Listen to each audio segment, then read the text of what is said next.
Today I'm in Lenham, which is nuzzled underneath the North Downs Way.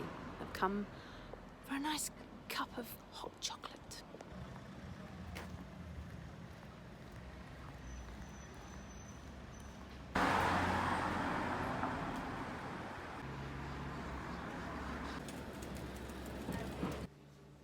Bit of a change today.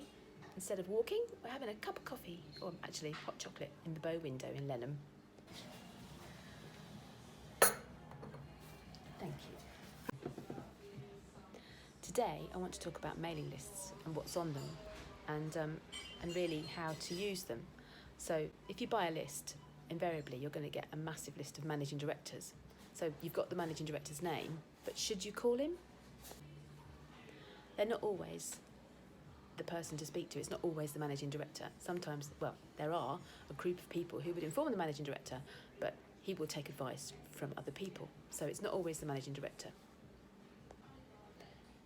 If you're buying in the list, that's just a snapshot. It's not an accurate representation. And most of the time you might ring up and find, especially after the pandemic, after the Great Resignation, most of the lists that I'm working on are out of date. But that's an opportunity. A list is a bit like a dress that's a bit too big. You just need to take it in and tailor it to your own needs.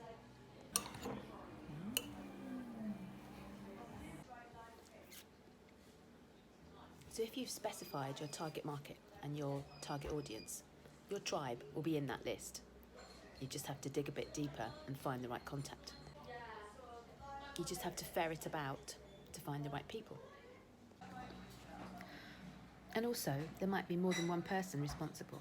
You need to find more than one name within a business. People don't make decisions in isolation. They make them in teams. And everyone has a different opinion about what you should use and what you shouldn't.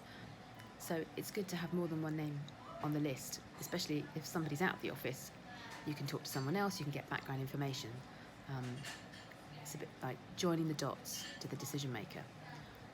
And sometimes there isn't a straight path to that person because they're very busy. So little stepping stones. So you take your list, tailor it to your needs, and put extras in, pad it out, and find all the people in the business that make a contribution towards that decision.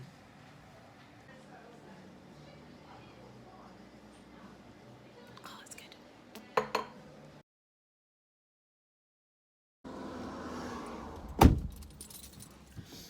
So, if you're buying in a mailing list, don't think that's the final picture and that everything is 100% up to date, because it won't be, especially now after everyone's resigned and decided to either retire or completely change their careers. It's a blueprint, it's a basic map, a starting position. Mentioned the dress. A mailing list is something that you tailor to your needs. If you're buying that list in, those people are on there somewhere. They're in there, either not on the list but connected somehow.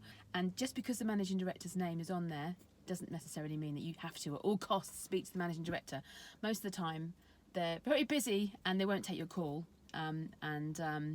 So it's quite, you'd probably look at the list, see all the managing directors and sigh because you know they won't take your call. Some do, but if you do get a call into the managing director, you need to know your stuff because they will put you through your paces. So it's much better to go around the outside, do your research, as I've said in previous videos, and so when you're ready to go to the top, you've got all your information. You know about the business, you know who you're pitching to, and you know why they're going to be a good customer of yours. Okay, so I hope that I've clarified some anxieties you might have about mailing lists, phone lists, call lists.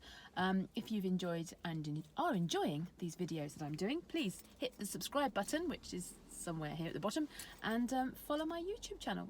Have a great day. Bye.